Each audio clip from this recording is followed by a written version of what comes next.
you can't discuss everything with your team as a business owner.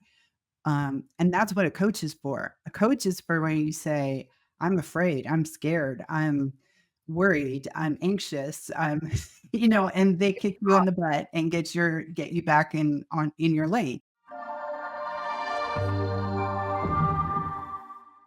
Hey everyone, welcome to Time to Thrive. You know what they say, behind every great leader is another great leader.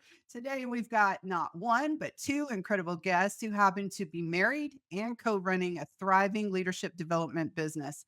Tasha and Walter Carter are the powerhouse duo behind Maximize Growth, where they help organizations level up through smarter communication, stronger teams, and intentional leadership.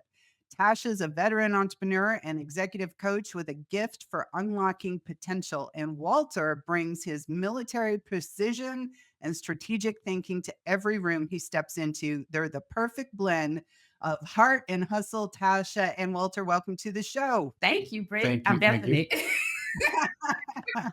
I was doing my radio voice there for you. Thank you. Thank you. You missed it. Okay, like on all our episodes, we ask our guests to pick a number between 1 and 5 for the super random question. I'm feeling 3. Feeling 3. Okay. If you were given $1,000 to spend on your closest friend, what would you get them? Oh. Oh, goodness. Very unexpected That question. is. Might give me $1,000. I feel like it'd be something that they could utilize, like something they could invest in something else, like seed money, if that makes sense. Oh yeah, I love that answer. From something where I would say, pay this forward and utilize this so that you can build your dream or your future. I love it. I love it. Great answer. How about you, Walter? Do you have any thoughts? It's funny that it will come up. I just did this last weekend. Tasha is my very best friend, and had an Aw, opportunity to really donate $1,000 towards something that she wasn't anticipating. Yeah. So that's great. That's great.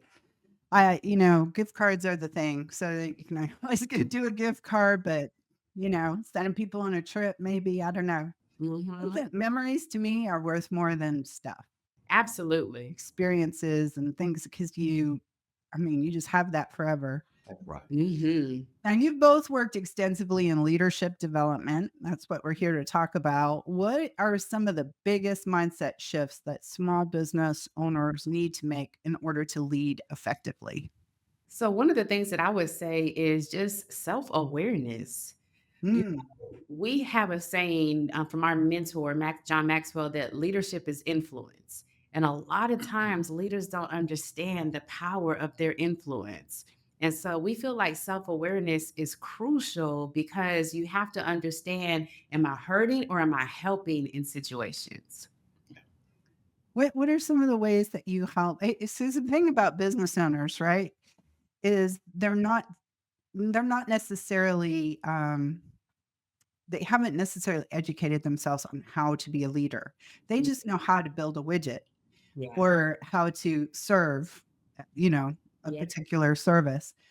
Um, and so then the business starts to grow, and then they start to hire, and now they have a team, and they're pretty much, without a clue, like how they're, the way they manage, the way they lead, like you said, self-awareness. So what are some ways that they can identify and develop that potential within themselves and within their teams? Yeah. You want to go for this? The opportunity that usually exists in what it is that they have identified as a variable of conflict or opposition. Um, so when you're able to flesh out what my actual opposition is, or threats, or things that are keeping me from my potential, that there lies the opportunity for you to get traction with the way and what it is that you need to be successful. It's inside of your opposition that you have an opportunity. Awesome. Mhm. I think one of the big things, self-awareness, maybe one, number one. I think maybe the second one is communication. Yeah. And communication breakdowns are pretty common in growing organizations because you have a business owner who probably started out by themselves. Right. They didn't have to communicate to anyone. They were just so busy doing, they had their head down and so on. And and I'm guilty of this sometimes too, is you either assume that people know things that they don't, Yeah. Yeah. or you like to think that they, if you've already showed them once, wait, how many times do you need to show them? That kind of thing. Right. So, think about communication breakdowns and how common they are, and what are some practical tools or frameworks that you could recommend that would help with team communication?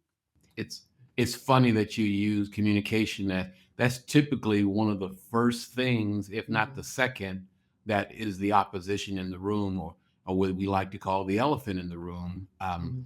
So listening to the people inside of how they serve their internal customers and how they serve their external customers, communication becomes the bridge. So what resources that we put before them to gain traction becomes the method, and feeding the fact that the communication portion becomes the ideology, and creating a culture to cultivate the opportunity. And lately, one of the aspects, and I'm not going to dominate this conversation, but questions. Um, questions become the method and how you increase capacity to create connections to generate Mm. that that communication piece. And I think the other part of the questions is, as a leader, when you're bringing somebody into your thing, helping them to understand questions are safe. Mhm. It's okay if I say something that you don't understand, or I assume that you connected to something, that it's okay to ask me a question for clarification. Well, and it's like parenting kids, right? Hmm. They don't want to just know the information. They want to know the why behind the information, right? And Right. so that can help people, I think, in your team um, have discernment in making better decisions on your behalf if they understand the why. They're not just stuck to the Right. black and white of the situation or the policy. On my team, the people on my team are allocated a budget Hmm. up to which they can spend without consulting me to Hmm. make the customer experience the best it can be. Hmm. So if something goes sideways, they don't have to contact me about that. They can say, "Okay, I know how she would want me to resolve this," and they have the budget to do that if money is required. Yeah. So I think it's like it says to them, "I trust you," um, and they understand my why, so they have the discernment to make those decisions, and I feel comfortable with them making those decisions. Yeah. That The wasn't always that way. Right, and I'm Work to get there. totally get it, and I think one of the hardest things when you're bringing somebody into your world is you're so used to the way that you did it. You're Right. so connected to the wins, the losses, all of it, right?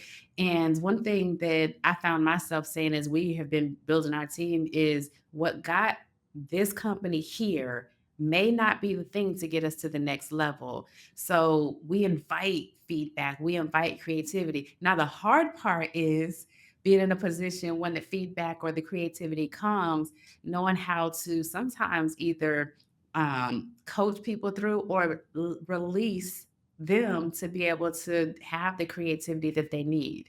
That's hard.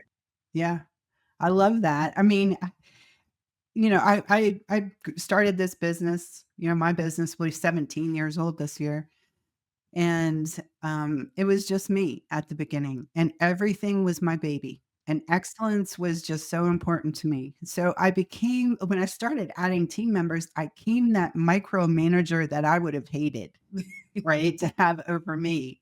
And delegating was so hard because nobody's gonna do it as well as I'm going to do it, right, in my mind. Yeah.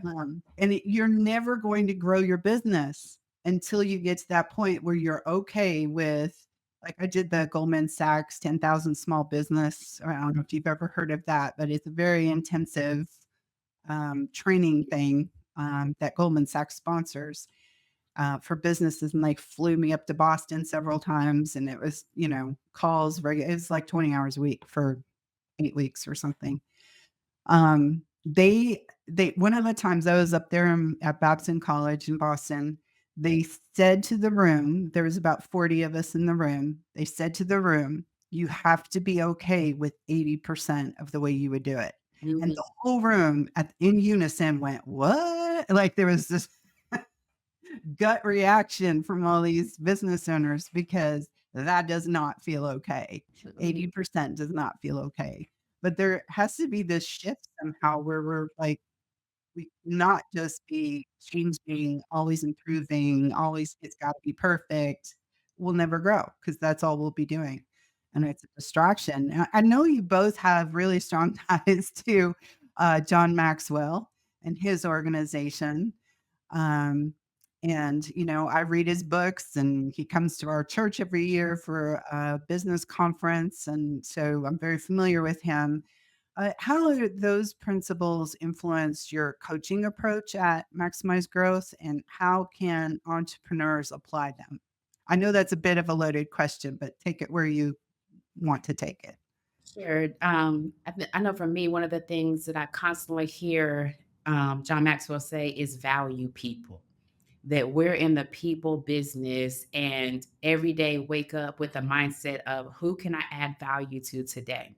So that has been sketched in my brain and my heart to say at the end of the day, no matter how big I want this business to be or how task oriented I can be, at the end of the day, I need to see the people in front of me and be very concerned about, are they growing? This is not just about them coming in and what they can do for me. This is about we're growing together. We have different goals and different assignments for sure. But at the end of the day, especially with our name of our business, maximized growth. And I always say if internally we're not growing and we're not allowing people that work with us to grow, then we're not doing our job. Right. I have a daughter who works for a bank, and this particular daughter of mine always had a lot of anxiety. So, like her first job interview, she went on, she broke down in tears, crying in the middle of the interview. Mm, And they hired her anyway, and she was great. And then she went to the next one. She cried in the bathroom ahead of time, and then went on, got the job, and she was great. So I'm just kind of painting a picture of what kind of, you know, and she's 31 now. She'll be 32 this year. So, in that generation, as we're hiring people in this generation, mhm. there are things going on with that generation that weren't a factor before. Yeah. And what's so important for her because of this anxiety that she lives with is that she works in a place where she trusts the people she works for. She feels safe. And she doesn't feel pushed to do things outside of her comfort zone. Mhm. And she has that where she is. And she's super happy. She would we had a conversation on the weekend about, you'd make more money if you hopped around, right? You went to because companies will pay more money to Mhm. get the person that they need because they don't have the person and they're desperate to get the person. And so, but if you stay in one place and you just get the regular raises every year, you're not making as much money. So we had that conversation. She said, I would never leave. It doesn't matter to me, the money. It matters to me that I work somewhere where I like the people that I work with. That's good. And so, like, it goes back to what you said about, valuing people. She Mhm. feels valued where she is. What are some strategies that small business owners can implement to start building that kind of workplace culture, regardless of the age of the people that they're hiring?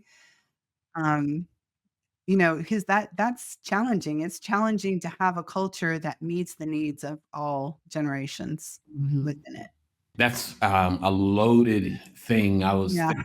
I was thinking about the concerns of many at the between the ages of 18 and 35. I have two other daughters that are 24 and 33.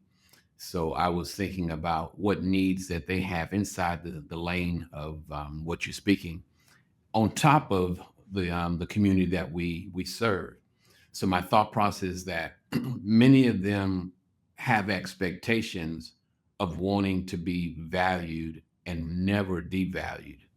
You know, they take a lot of ownership in how you see them and their work. So getting away from that and receiving a challenge, they a lot of times they're not up for a challenge. Hmm. So you have to set them on a growth trajectory about what it is they're wanting more of, so that they can start striving and working towards that. Because my personal belief is that if you remain static where you are, you won't grow. You won't grow. So you always, no matter what that growth is, it needs to come from you, and it needs to be on paper, and you set in action steps about what it is that I'm going to do to be successful in obtaining the growth that I desire to see in me. Yeah, and, the thing with her is she just last year she took a 4-week trip. It was a bucket list trip for 4 weeks by herself to South Korea. Rented an Airbnb, and she just decided this is what she was doing. The bank let her back to back her vacations, make it happen. And she now has the bug. She wants to travel. And as soon as she came back, she started taking internal training to advance her, list of things that she can do so as she can increase her income, not for the sake of income, but because she wants to do more traveling and it costs money. So it's just Well, interesting how this generation is, they're not motivated the same way as our generation, right? Where we were just like climbing the ladder, and we kind of that fulfills us, like getting feeling like we're doing something that matters, that that we're accomplishing, that we're significant, all those things. That generation, they're just it's a different motivation. It is. And When we do trainings inside of organizations working with senior management, middle management, and everybody else, we tell them find out what their motivators are. We call it find their why. Because, well, like Walter's saying, when you can help them create a growth plan for themselves and they feel connected to that, chances are you're going to get a little bit more out of them versus them coming in thinking they're doing this just for you. yeah, yeah. and begin to see their path more than they see their distractions. Mm, That's good. yeah. Well, I mean, this is it comes, is really everything to marketing because that's my thing. Mhm. And often business owners will operate their marketing strategies from their own personal experience base instead of the facts of their audience. Yeah. So their audience may not be attracted to the same things that they're attracted to, but they're not thinking that way. They just look at something, they say, well, I don't really like blue or whatever. Yeah. I don't like that style or whatever, but your audience does. And that, so, it's kind of the same thing with employees, Mhm. everybody is, it makes it hard as a manager. It makes it hard. And I think it really comes down to relationship and Absolutely. That's it. having that open door, right? Yeah, but the most self-aware leaders are the ones who have the greatest opportunity and responsibility to make the connections. Because if you're not self-aware, you could be part of the problem. That's right. Right. Well, let's talk a little bit about structure, accountability, team dynamics, anything along those lines, because I know that's also kind of a big factor for small business owners. And I know, Walter, you've got a military background. So, structure, I'm married a veteran too. Um, we, a lot of times we begin the conversations with questions. Mhm.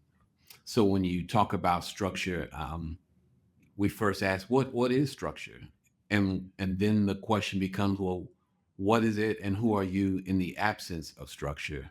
And so those questions begin to have you think, as we're inside of a coaching session, about what those opportunities that exist, so I'm connected to the person in front of me as well as the topic at hand, so that they start to marry each other and they become the bridge in how we communicate and how we see each other. It's ironic because today we literally, just had 3 coaching sessions inside of organizations today, so this is so fresh, but with all 3 of them, I would say there was a recurring theme when it comes to structure. It's, are you documenting? Yeah. Yep. It's not just enough to pass your team members in the hallway. And these days, it's not even good enough just to say good job. You need to be able to help them identify their strengths and going back to that growth plan, but document the conversations so that when it comes time for evaluations or check-ins, you have something that you can go back to versus this just being random conversations. Right. And Yeah. to speak to what it is that you were sharing about, what people are interested in this generation as opposed to ours, inside those same lanes, you're able to speak to their why and Mhm. be able to add value about the opportunities that exist, that are in front of them, to get closer to satisfying their why. Yeah. Yeah, Yeah. one of the things I use the word friction. Mm, Hi, and I did a YouTube video, on my channel last week about friction and how much it's costing you. mm, And it started back when I wrote a book a few years ago called The Juggle is Real. If you remember that book, I did a whole chapter on friction because I think both in our personal or our professional lives, friction is those areas that don't quite work right, mhm. but they're so small, we tolerate, Yeah. right? So, a kid learning to tie their shoes, it slows you down. Just take the time to get it. Just take that Saturday to get that shoe tied, or, the out the door routine, or in business, it's what we're talking about here is having those structures and those processes and systems in place so that things aren't you're not reinventing the wheel all the time, or there's not always the same problem happening or the same complaint coming from our customers, because we resolve it when it first comes up. And my challenge always is when I talk about friction is, if you fixed one small piece of friction every day, that would be 365 pieces of friction over a year that no longer exist in your world.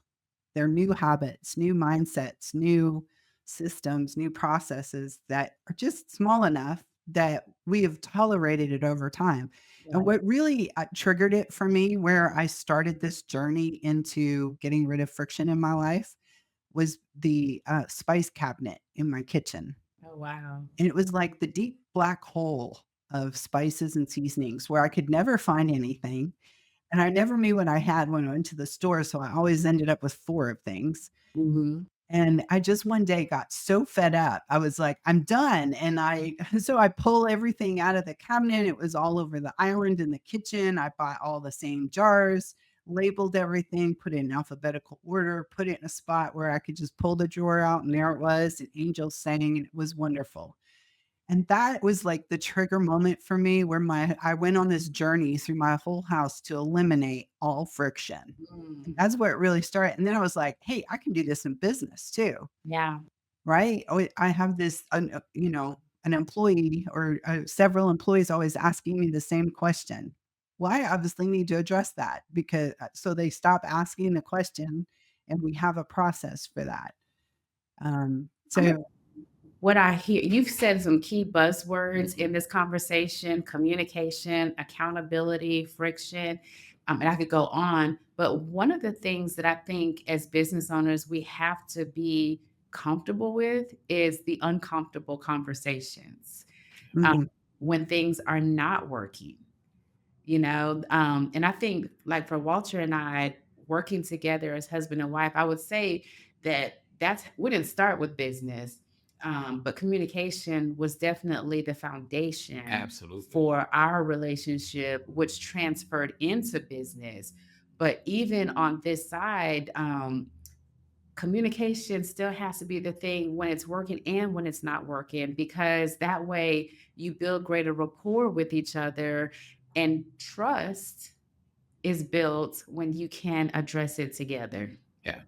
And what I'm hearing from you, in the same vein, is systems and processes. Yeah.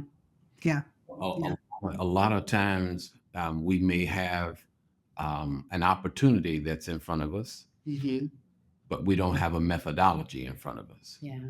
S- Right. when we can take the time and create a process, then to get better traction, we duplicate the process so that we can duplicate the response. Yeah. Right. Well, yeah, I actually, and I don't know if you know this, but within the Time to Thrive initiatives that we do, we have something called Grow. It's a Grow framework, and it's GROW, and the O stands for optimize efficiency, and that's where we really get into all of that, because I think what happens is when you start a business, especially today, the world is moving so fast. AI, all the things, right? There Yeah. are so many great tools out there that can just take it off your desk, or streamline or make you more productive or your team more productive. But we're not doing it because, you know, you don't want to support AI because, it's robots taking over the world, or some such things going on in your head, because that's how I felt. And I just think there's so many missed opportunities within a business to make it run smoother, faster, um, make more money, save time, all those things. But a lot of times we're just so busy with our head down, working in the day to day. And Mhm. I think we have to be intentional and schedule, put it on the calendar, make it part of our task list. To say, I'm going to work on my business on this day for this period of time, shut down the phone, and just dream big for your business. And you can do that by creating all this productivity and efficiency, um, Yeah. intentionally. And Um, bring your team into the conversation. They don't have to know everything, but they do have to be able to connect with your why, so that they connected to their why. And I think it's just something beautiful about people being in the process together. well, and how, look, that's an opportunity to just say why it's so important to have a coach. You can't discuss everything with your team as a business owner. And that's what a coach is for. A coach is for when you say, I'm afraid, I'm scared, I'm worried, I'm anxious, and they kick you in the butt and get you back in your lane. Right. And so it's just important as a business owner to have that go to. And in your all's case, your spouse is, in the business with you. So that makes it good back and forth. But I'll tell you, I don't discuss my business with my husband because he doesn't understand it. And so the feedback I get from him, it frustrates me. Hmm. Hmm. So I just wanted to put that in there, because since it was a good opportunity to say the importance of a coach, Yeah. and if you don't have one, go find one. Yeah. Um, Walter actually, believe it or not, that's how he became a part of this business, is because in our conversations, because we didn't start with business, but in our conversations, he ended up coaching me through a lot of conversations.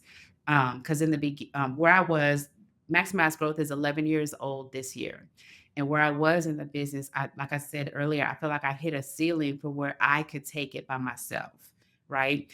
So he would challenge me and ask me specific questions about goals. And I would say certain things, and he would challenge me and say, dig deeper, you know, and we would have conversations around that. And he was helping me see my blind spots. Well, it got to the place where I said, you need to be doing this with me, you know? He has a skill set that's complementary, not just the military, but his logistics background, his management background.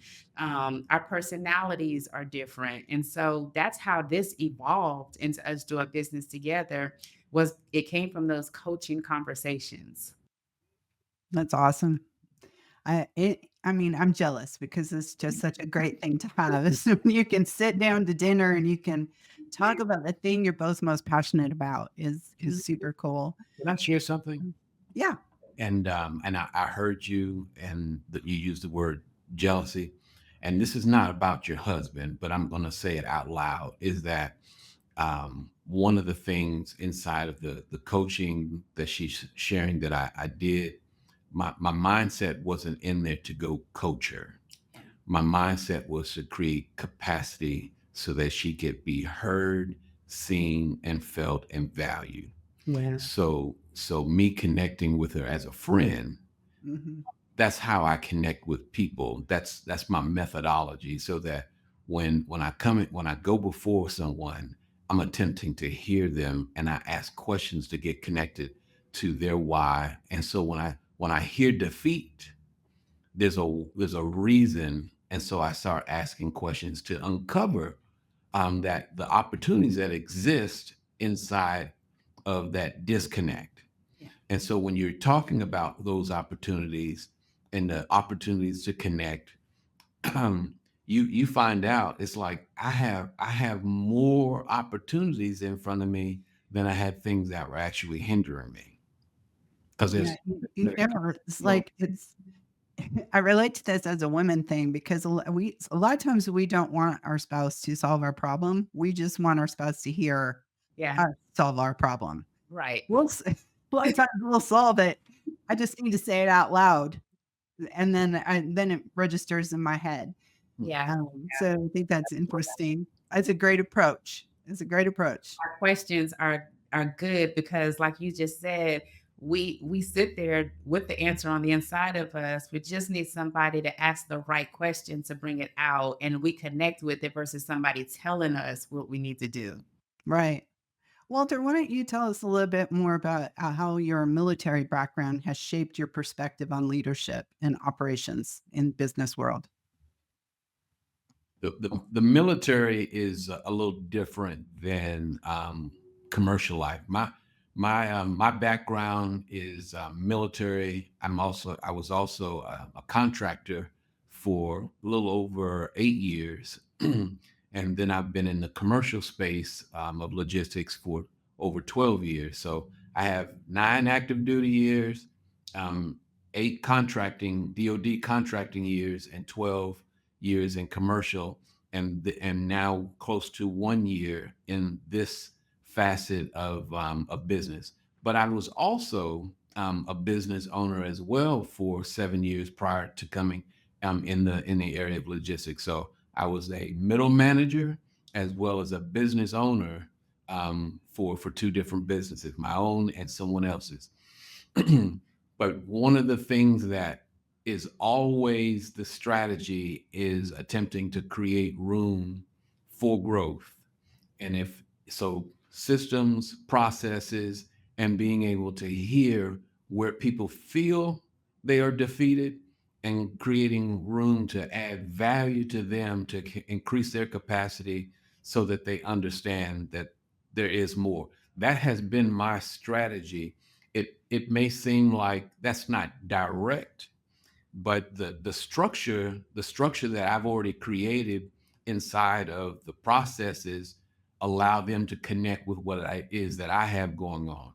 So their why is going to be attached to what it is that I have available. But if they see something available over there, they can talk to me about it, and I can see how they can either be married together or how you may need to create another lane. But I expand your thought process to increase capacity for what it is that you have going on.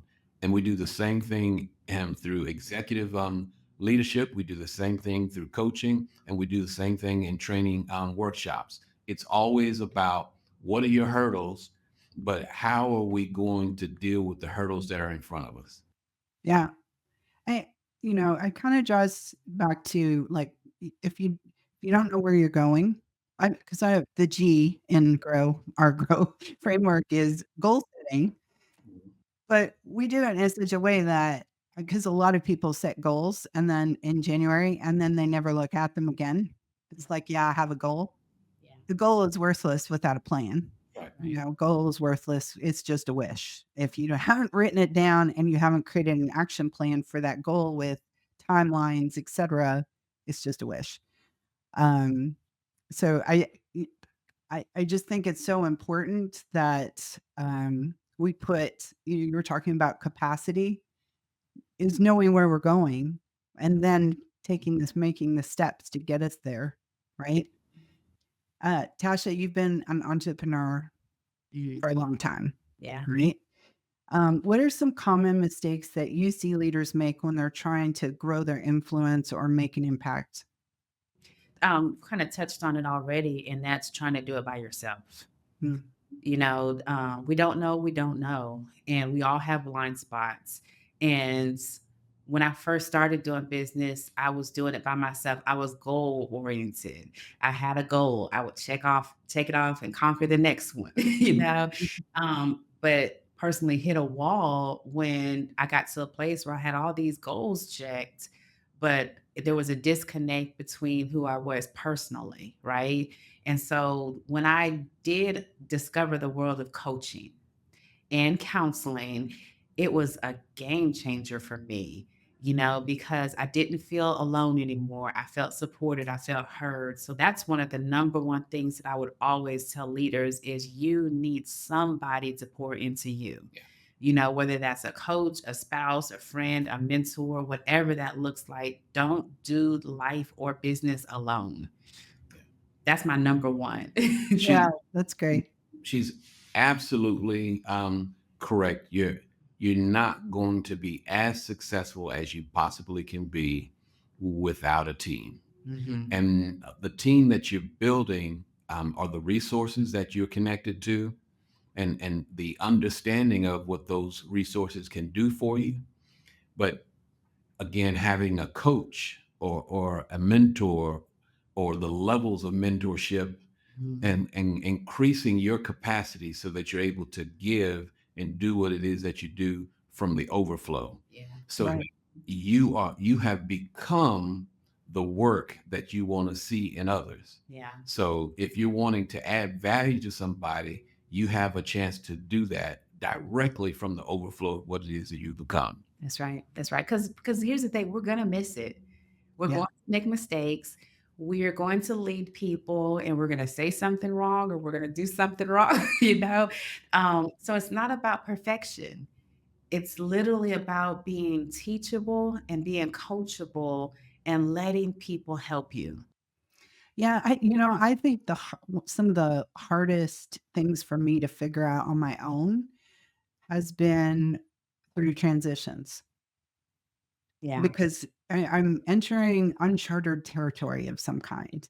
Mhm. And it helps if you have a coach who's been there before you Yeah. and can kind of help shine the light on the path that you're taking, Yeah. that makes that's the difference between moving forward and staying stuck and, you know, potentially for years. Yeah. So I'm in transition and I'm stuck here for years because I'm not sure which direction to go. So then fear sets in. What if I go the wrong direction? So just a coach is just a game changer. So this is a good time for you to share how people can get in contact with you, and share a little bit about what your organization does so people know whether they're a good fit for that. absolutely. So, maximized growth. We specialize in training and development, and the areas are leadership development, communication strategies, as well as team building and executive coaching. And we like to say we love introducing individuals and teams to themselves so that they can untap their potential. And we do this through going into organizations and creating leadership academies, Mhm. or we do workshops Workshop. or speaking engagements, or like I said, executive coaching. How to stay connected to us is our website is maximizedgrowth.llc.com. And we're also on social media, LinkedIn, Facebook, and Instagram at Maximized Now. And we are on a growth journey where we just love coming alongside people, adding value to them. But at the end of the day, you're always going to hear us say, helping people to become self aware. Awesome. Thank you so much for being here. Tasha and I have been friends for years, so it's fun to have you on the show. Yeah. And I will put all your information down in the description below so people can know where they can go to reach out to you. Thank you for being here. Thank you. Thank you.